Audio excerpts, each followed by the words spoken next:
kalajengking yang berada di sisi kepala itu, kepala pemuda tersebut tiba-tiba keluar dan menyerang ular itu.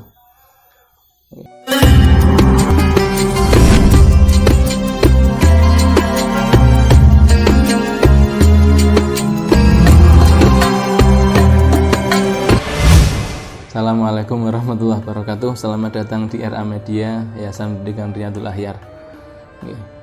Masih bersama saya Ismail Ahmad. Kali ini saya akan membacakan sebuah kisah, menuturkan sebuah kisah dalam kitab Mau'idhatun bil Hikayah. Pada bab pertama dalam kitab ini adalah sebuah kisah dari Dunun Al-Misri radhiyallahu anhu. Beliau adalah salah satu ulama pada zaman dulu. Satu ketika Dunun Al-Misri bersama temannya sedang duduk-duduk di tepian sungai. Ketika beliau sedang duduk di tepi sungai, tiba-tiba dari sudut sungai itu, dari pinggir sungai, keluar kalajengking yang ukurannya sangat besar, tidak seperti lumrahnya kalajengking yang biasa. Setelah kalajengking itu keluar, dia di tepi sungai itu seperti sedang menunggu sesuatu. Sampai beberapa saat kemudian muncullah seekor katak dari dalam sungai. Katak itu menghampiri kalajengking tersebut. Kemudian kalajengking itu naik ke atas punggung katak. Ini suatu yang sangat tidak lumrah, pemandangan yang sangat tidak wajar. Ada seekor kalajengking yang menunggang seekor katak. Kemudian katak itu berenang melewati sungai itu atau menyeberang sungai itu. Dunun Al-Misri beserta temannya yang melihat kejadian itu, kemudian beliau berkata, "Ayo kita ikuti akrab atau kalajengking itu. Kemana arahnya dan apa yang akan dilakukannya." Setelah sampai di tepian sungai, di seberang sungai, ternyata di situ ada seorang pemuda yang tengah tidur dalam keadaan sedang mabuk berat. Dia sudah tidak berdaya, dia sedang di bawah kesadarannya, sedang tidur. Kemudian kalajengking itu berada di sisi kepala pemuda itu. Dia keluar atau dia melompat dari tubuh katak itu, dari punggung katak, kemudian dia berada di sebelah sisi kepala dari pemuda itu yang tengah mabuk, kemudian dia tertidur di situ.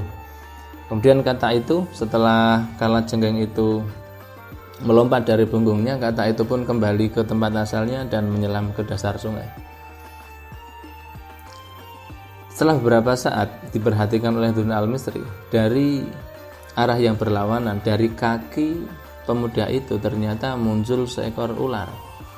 Seekor ular itu muncul dan dia berjalan menuju ke kepala pemuda itu.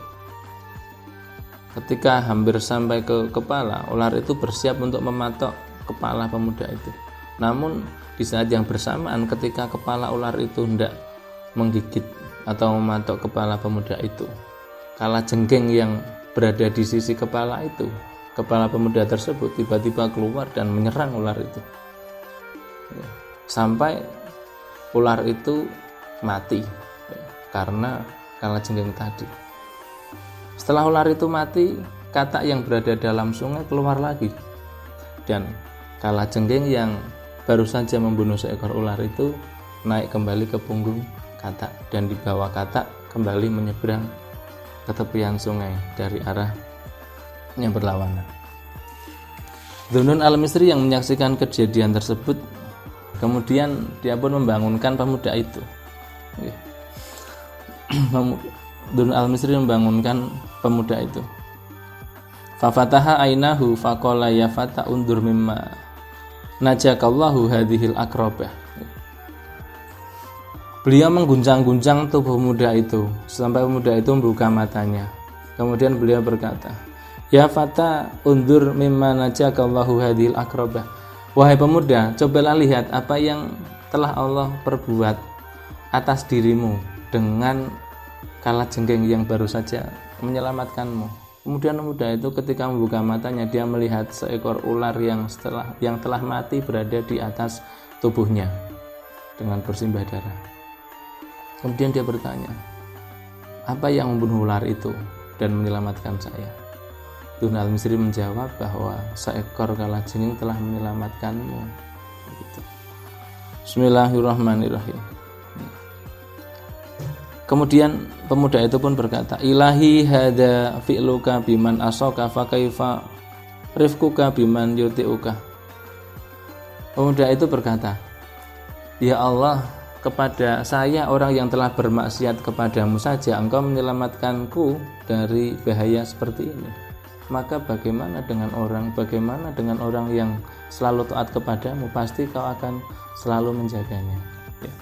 Jadi gini pemirsa, bahwa dari hikmah cerita tadi bahwa selama kita taat kepada Gusti Allah pasti akan menolong kita. Kepada orang yang berdurhaka atau bermaksiat saja, seperti orang yang mabuk tadi saja, Allah masih menolongnya, apalagi dengan orang yang senantiasa taat kepada Allah. Semoga kita senantiasa diberikan kekuatan untuk selalu taat kepada Allah, dan Allah akan selalu menjaga kita dan menolong kita. Assalamualaikum warahmatullahi wabarakatuh.